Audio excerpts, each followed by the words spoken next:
your hand. So we're going to have the middle person here, Maria, you take the mic. Yeah, you'll be in charge of the mic. So if Kevin talks a lot, you take it away from him. If Channing talks a lot, you take it. Oh, all right. I have Nellie in charge, okay? So you all take turns using the mic. So I have, let's see, let's go down the line here. We have, let's see, all right, I'm going to start with Pang, who's actually right next to him. So you all know where he is and how he looks like. So here's Pang running her. You can sit, you can sit. Unless you want to stand. Yeah, so we have Pang wrote her. And I'm going to read his bio on her hand that he sent out, okay? So I'm reading his own bio. So Pang Rodenher is a local licensed acupuncturist, medical intuitive, and master of Qigong. As a medical intuitive, he has the ability to sense the physical, mental, and emotional ailments of his patients. He combines these gifts to treat both the symptom and the source. It is Pang's belief that we've lost the ability to connect with our inner teacher. As an aspect of our inner consciousness, or also known as our inner intelligence of sorts, which guides us towards our highest self or our sense of ideal.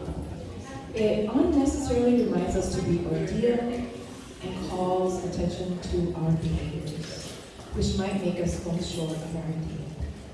He's not perfect, and he believes that we are all here on a journey to transform darkness into light. And that of some, our physical ailments are opportunity to discover the self through achieving our ideal. These lessons may sometimes overwhelm us. However, honest self-reflection, compassion, gratitude, and forgiveness of self and others may lead to your healing.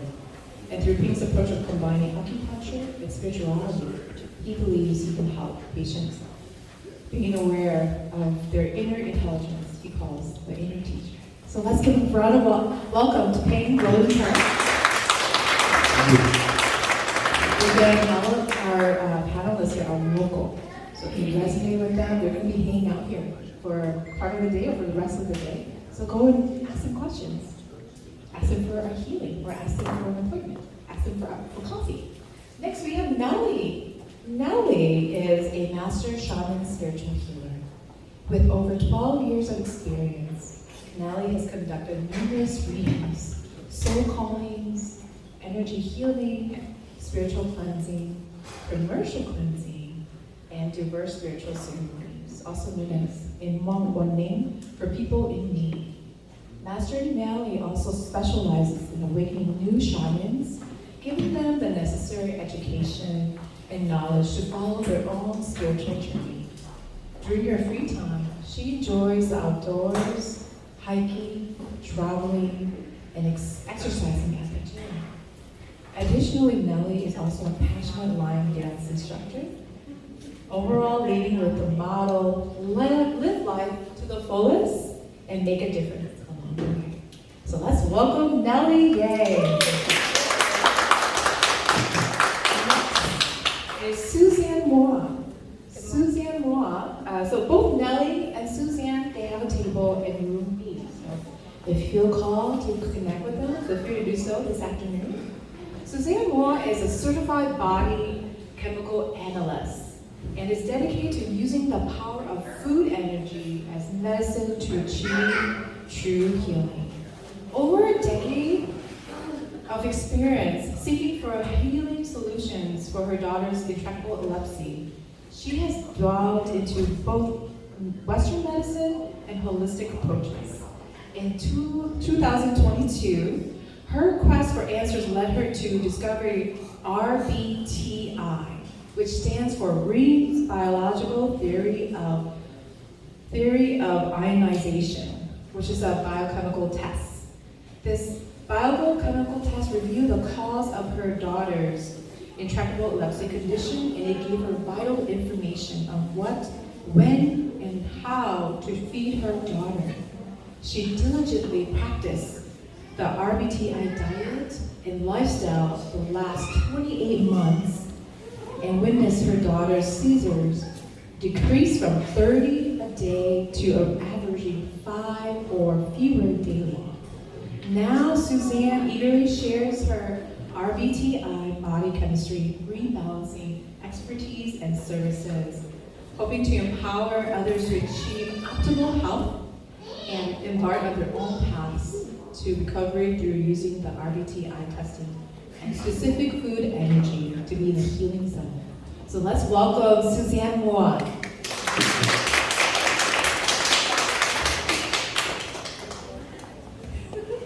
Next in front of me is Chandy Day. Chandy is a licensed alcohol drug counselor and mental health professional in Surrey. Her sobriety and long life journey helping others led her to her own opening of her own wellness studio, Healing Haven and Wellness, where she also practiced healing energy as a Reiki master, Theta practitioner, and emotional freedom technique, EFT, also known as EFT. Chandy's mission as a healer is to empower individuals to transcend and reach their true potential while supporting them through their healing. So let's welcome Chandy once again.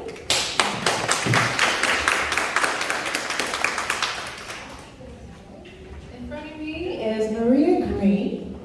Maria Green is a certified colon hydrotherapist. There you go. Colon hydrotherapist and an energy healing practitioner.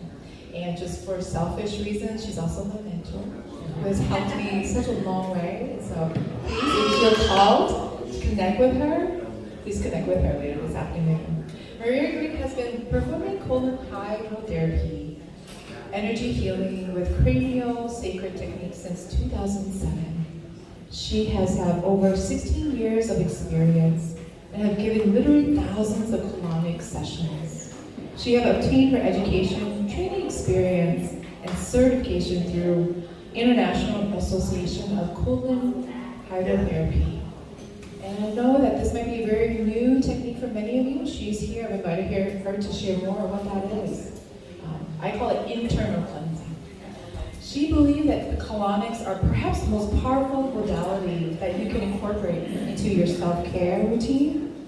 After years of issues with chronic digestive problems, constipation, and allergy, she was fortunate enough to be introduced to colonics when she was in her early 30s and was able to completely resolve her issues. Healing the digestive issues allowed her to connect with herself on a much deeper level in terms of how her emotions, her mindset, and energy affected her physical health. Colonics empowered her ability to digest, assimilate, and eliminate on every level. She'll be sharing more in a bit about what colonic therapy is and her journey. And lastly, but not the least, is Kevin McCoy. I hope I pronounced it right, Kevin. McCoy, okay. So Kevin is a sound and pranic healer, and pranic also means energy. He works with chronic illnesses on all different levels.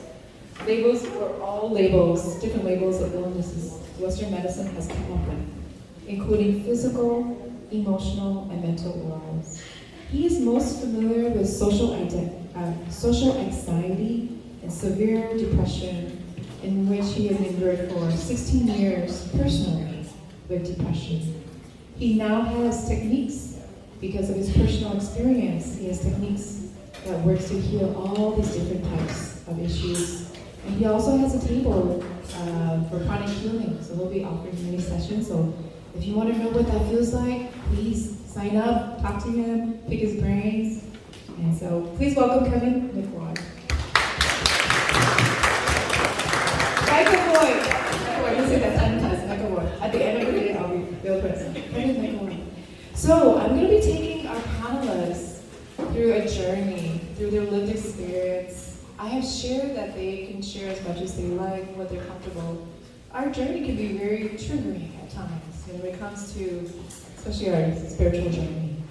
And so they will share as much as they can. Again, remember that our panelists is coming from a place of love and come a place of compassion and with their own lived experience. And so please, listen, question from a place of love, and ask questions, all right? And so the first question, we'll be diving into the past. And let's see, the past. Spiritual awakening. Where did this all begin for you? What does it mean to you? Can you share what it was like when you started venturing into your spiritual journey? And what did you wish you knew? All right, so who wants to take part of it? Again. Spiritual awakening. What does that mean to you? When did this all start for you? Can you share what it was like when you started venturing into your spiritual journey? And what did you wish you knew? So I'd like to have panelists share what comes to mind. And most of the time, those are the things that are most prevalent. Right, go for it. Alrighty. Thank you for having me, and thank you for all coming today. Well, you guys know me, I'm Nellie. Well, it's a long story, but I'm gonna make it short. The past, when I was a little girl, I dreamed a lot. I dreamed like I was flying a lot. Every single night I was dreaming flying. I think I was like around 10 or 11 years old or 12. And every single night I was, dreaming of flying, and it was very scary. And I thought I was normal like other kids, and I never got a chance to share to my parents. I never shared to my parents because I was scared, and I thought I was normal. And when I fly in my dream, I'm like an eagle. It's like an eagle when you know how an eagle flies on the skies. They fly very, very, very high, and when they want to land on the floor, it's like, woo. It's very scary, like you fall from the sky, it's like a roller coaster. And every night I dream about that. And I never knew that it's part of my awakening when I was little. Until later on, I found out that I was gifted. I had spiritual guides, and I find out that that's how it is when you are gifted, when you're going to become a shaman later on. You have spiritual guides that take you spiritually and take your soul to travel around the world. And most of the young people, when they come to see me, and they say they dream fly a lot. So it's a sign that you guys are going to be awakening. You're going to have spiritual guides. Another dream that it's very scary. It's I dream of floating under space. So I don't know if any of you have that experience in the past. If you do, let me know. Have you seen the Sixth Sense movie before? Yes. It's kind of like that. So in the Sixth Sense movie, you floating under space, it's all dark. And you see the sky, you see all the planets. And I was floating. And suddenly I fell, I don't know where, but I just wake up. And it happened many times to me, and every time I'm gonna go sleep and I'm just scared that I'm gonna have those, I would say nightmare, but in a different way. I don't think it's a nightmare, I think it's more like awakening. They are taking my soul to the other side, or they may show my soul before coming to earth, It's kind of like all of us, we do have a soul before we come to earth. The Kuan Yin, which is Nengao Yin, right? You guys all know that? She's the one who sent our soul to our body. And that's only now that I found out, that could be the reason why I have those dreams. But before, I never knew that. Before I was like, oh, it's just a nightmare, okay?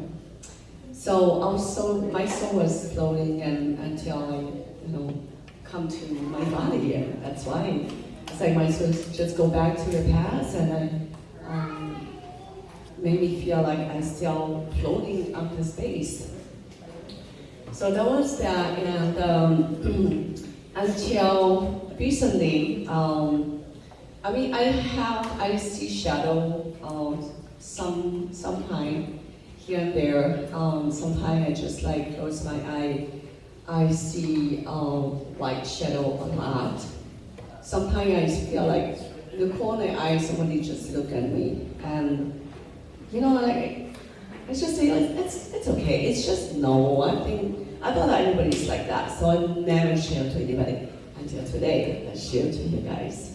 So if you guys have the same experience, or some of you, family or friends, kind of weird like that, just ask questions, what's going on, and tell them to find some help. And until recently, 2010, 2011, that's the time that I have a lot of depression. Deep depression, more they call sheer. So I'm going through very deep depression, and sometimes I just cry for no reason. My husband doesn't yell at me, he doesn't hit me. But somehow, I just like feel sad all the time. And my body was aching all day, I don't know why.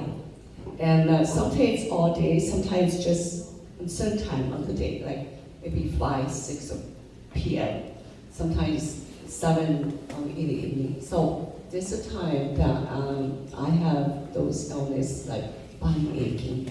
And it's not like I'm doing exercise, I'm doing anything. So I never knew there was this symptom of awakening process as a shaman. And until, some people they know, you guys know me. I talk on YouTube about my experience, how it happened to me, and like I was punished. I would say punished.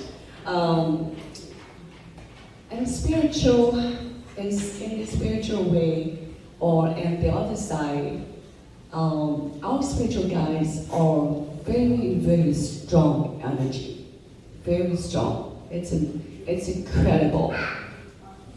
Because when that experience happened to me and I test them to see if they are real. I test them to say, are they my spiritual guides or it's just dreaming?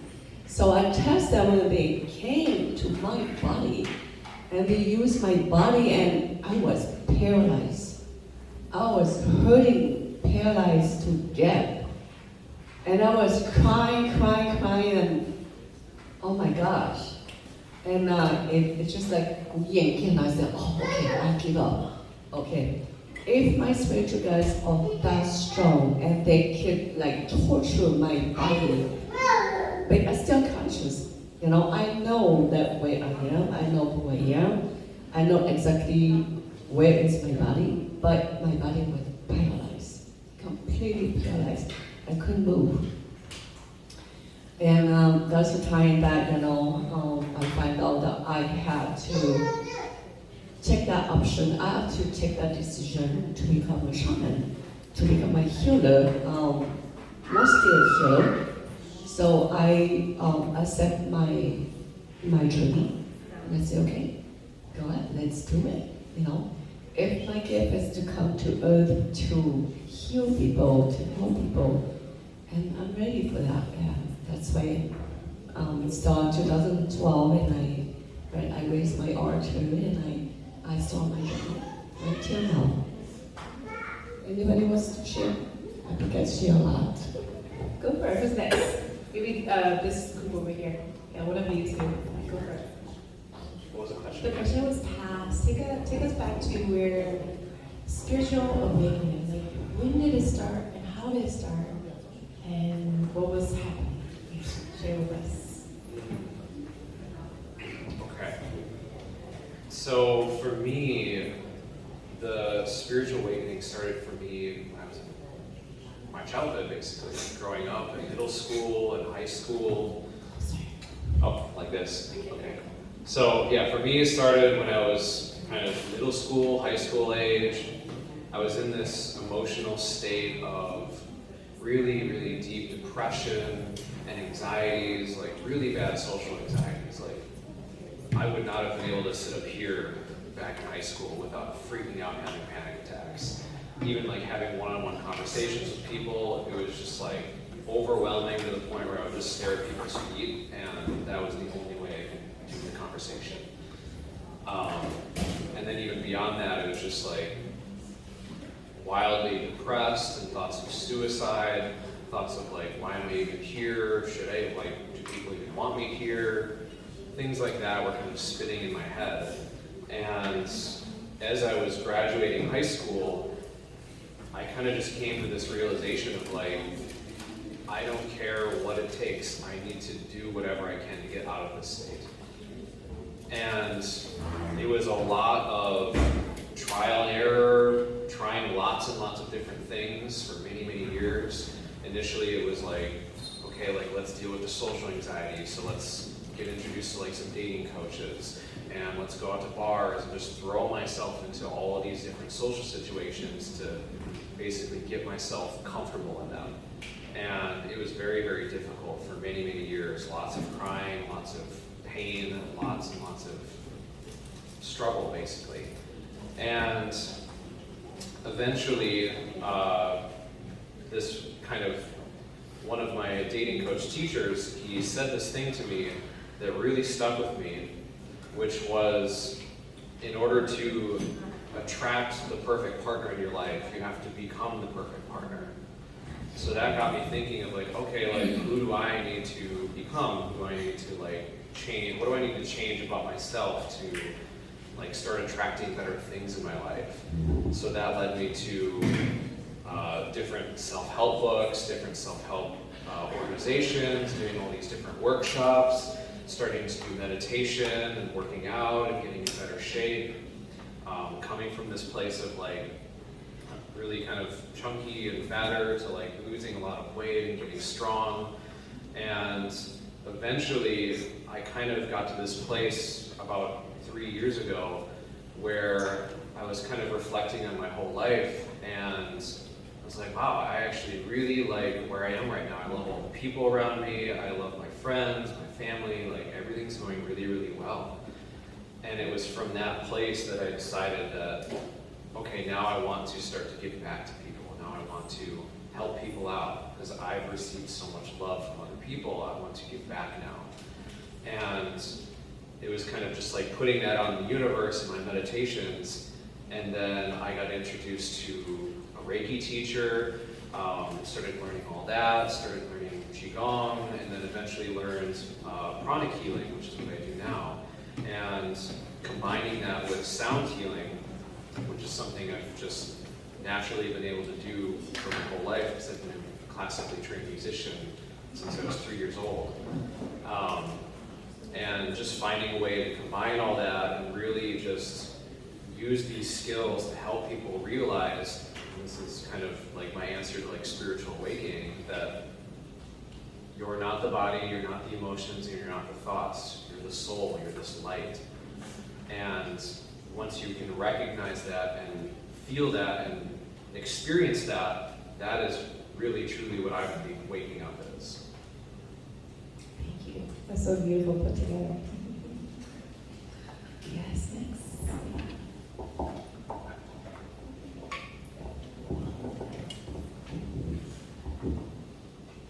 Hi, my name is Maria.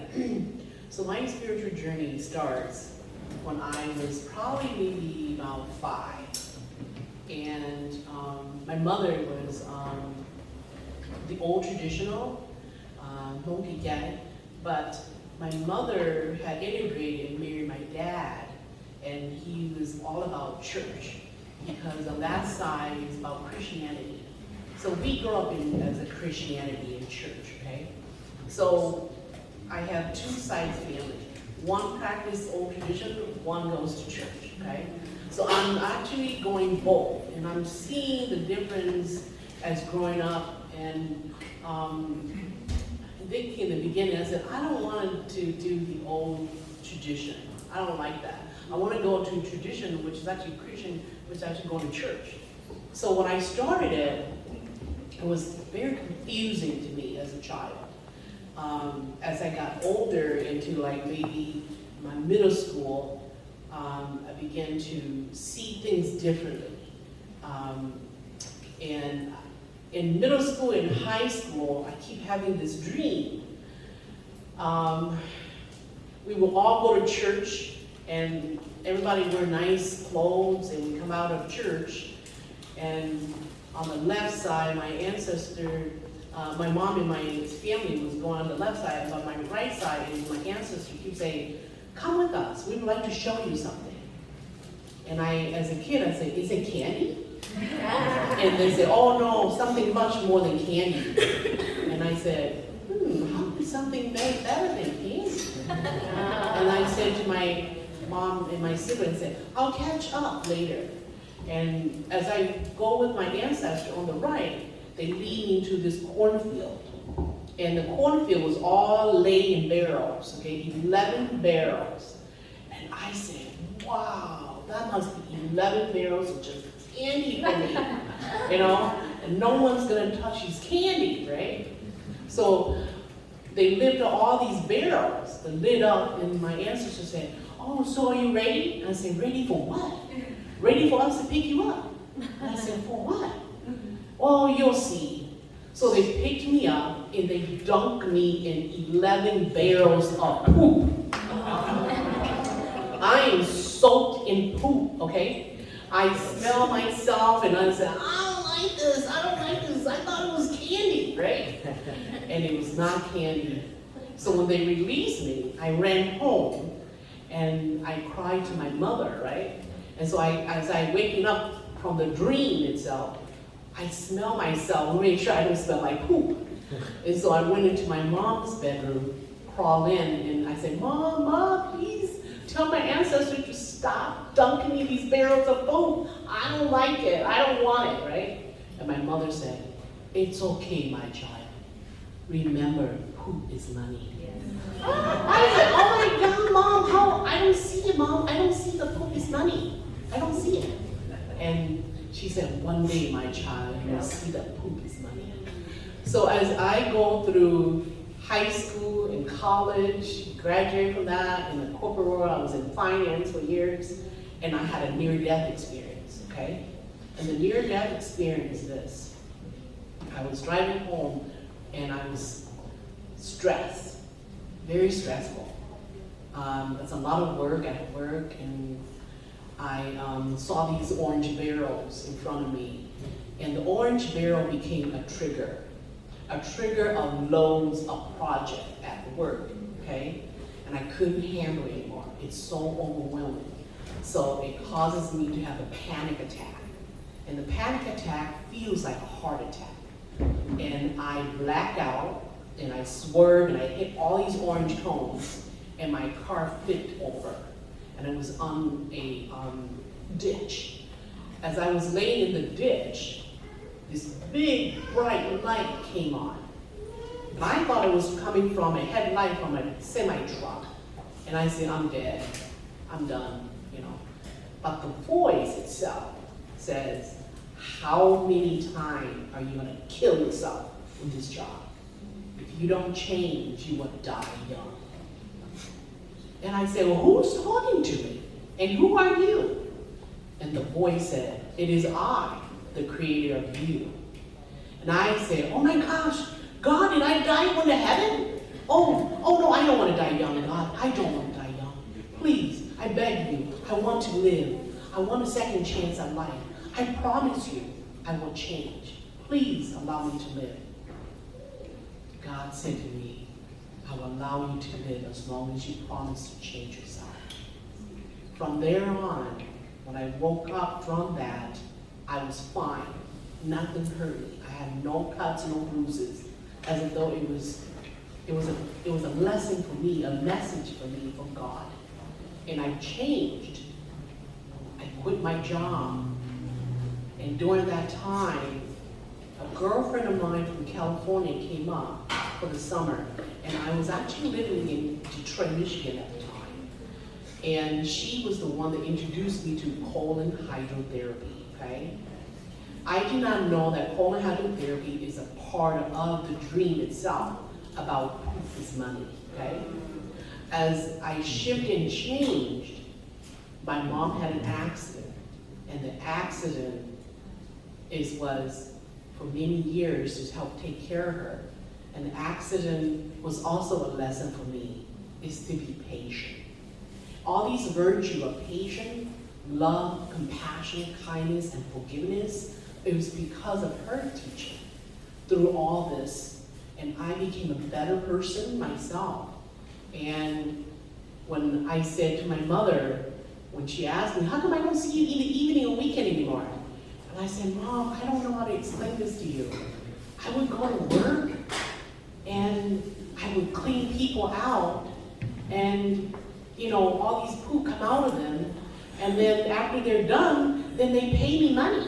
And my mom said, remember, poop is money. And I said, oh my God, Mom, now I see the true vision of this.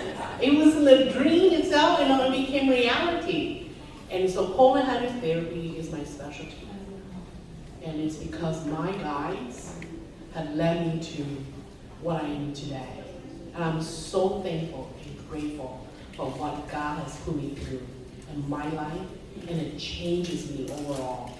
And I am so thankful that everybody is here to listen to all of us, to share our experiences. And I would say the spiritual awakening of me is when my mom passed away. Mom has been gone 14 years, okay?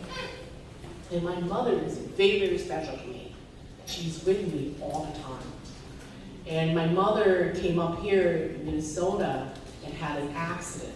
And the accident took a toll on her. She was paralyzed from the waist down. And I took care of her because it was as though I need a lesson to be learned. And during that time, I thought to myself, my mom came back out of her coma to teach me a lesson. And I get it. And when she passed away, we buried her at the cemetery. Her spirit followed me home. And her spirit impacted into my body. And I have never felt it like that before. And I was spinning in the living room, and she was saging me. She was just saging me and incensing me all over, okay? And now I believe that I'm actually in church, but now it's a total shift and changing, okay? So as she was saging me and cleansing me, she said to me, now your spiritual journey begins. You're going to be a great healer. Our ancestor, me, you're going to live through this legacy. And I am so proud of you to teach you this, because out of 9 children, you are the strongest one. And you are the healer in our family. And I am so honored and thankful for that. This is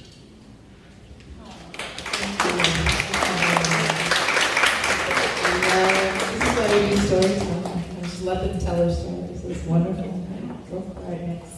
Hi, thanks for being here, everybody.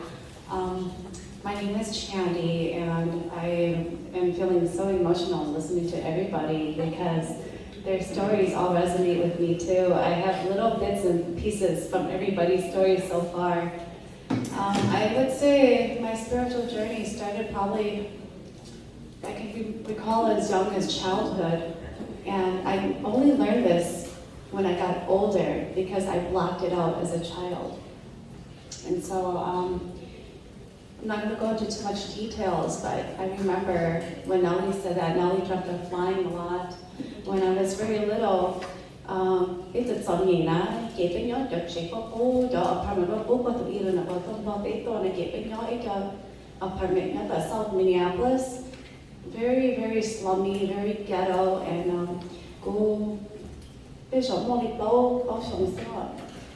so little. I used to dream of myself flying in the apartment up and down the stairs, and I would always be like a Peter Pan, all up and down the apartment. At the same time, the apartment held very, very negative energy, and so but beside the they just think, oh, or they don't think anything too, because they're all brand new to America, they're just still learning. We were going to church. So I was growing up in the church too, but I didn't really understand what was going on. So fast forward, my teenage years, so yeah, I struggled with that in my life, and then into my 20s, then I started becoming very depressed, becoming very anxious, and I was becoming very suicidal. And I had attempted suicide a couple times, but it wasn't successful. And I thought to myself that, okay, finally I will seek help. But before I started seeking help, I was actually doing a lot of drugs, and I was doing a lot of drinking. I was doing a lot of partying, and I was doing a lot of things to try to hide myself. And so finally, when I decided to, the very, very first I told him that I tried to commit suicide once. Without knowing who I was, without listening to me, my story, and understanding my people and their struggles, or even my struggle, he was so quick to write me up a prescription. He gave me a prescription, and I was diagnosed with depression at 24. And I went home and I took that prescription because I thought he had the answers to me. I thought that if he gave me medicine, that this would cure me. And so I took that medication for a few months. Even though I knew that it was not helping me, I took it every day because I hoped that it would help me. But I continued to have experiences where I saw things, or I heard things, or things were happening in my room, or my room. It was really funny because I was afraid of being in my room. Or things they go crazy. But I was just thinking, okay, maybe it could be my medicine doing this to me too. It was a combination, really. And so after that, then I decided I'm not going to take this anymore because I don't feel like it was helping me. It made me feel like a zombie. It really numbed me, and it wasn't helping me at the core of who I was or how I was feeling.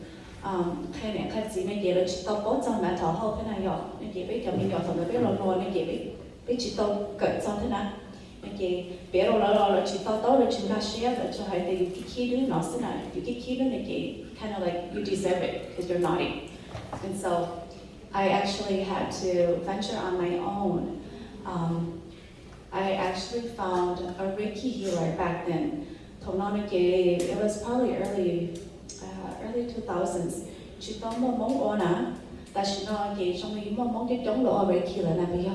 Because we're in 2024. But during that time, I had met a Reiki healer. She was also a yoga instructor, but she gave me Reiki, and she was able to help me to really release a lot of the baggage that I had. And so I found that this was helping me internally. And not only that, but I had slept so well after that. Anything like come near me. And so I felt like something in her helped me to raise my frequency. And I realized that after that, I was very intrigued by the healing arts. And so furthermore, I continued to drink though, okay? I continued to do my research, I continued to party, and I continued to just use alcohol and numb myself in other ways because I wasn't ready yet. I wasn't ready, and so I was still living a lifestyle that wasn't in alignment with who I wanted to become. Who I wanted to become was always a helper. By nature, I've always been a helper at heart. I've studied everything from psychology to counseling because I am by nature, I'm a helper. I love helping people.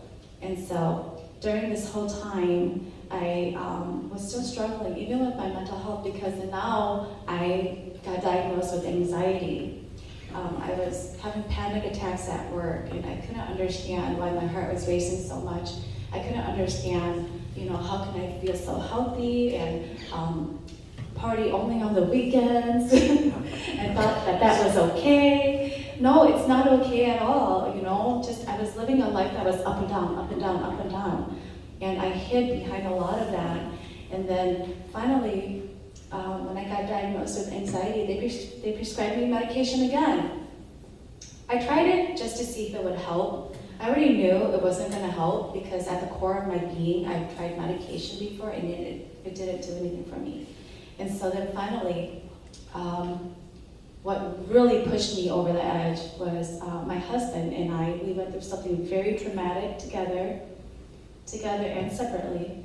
My husband's sitting right here right now. I don't want to blast his trauma, but we went through something together very, very traumatic that forced us to both quit drinking. And this was during COVID, right before COVID. And so we both quit drinking, and that's when I really felt like something happened in my body and my spirit. I became clean, and it forced me to really start practicing my meditations and start listening to my higher self. And I'm not a shaman, okay? So I want to get that clear. I consider myself a light worker, and so I do energy healing, I do Reiki, I do energy healing and Veda and tapping. So that's what I do. And so I started getting really, really into alignment with that, and I started learning it because I knew it helped me before. But then my point of this is I quit drinking. I didn't see any more therapists. I don't invest in money in them anymore. I started seeing holistic healing practitioners. And that really helped me on my journey because that was me, and at the core of my being, I felt like it helped me, and so I just continued it. And when I quit drinking, I'm 5 years sober now, then somehow it opened up.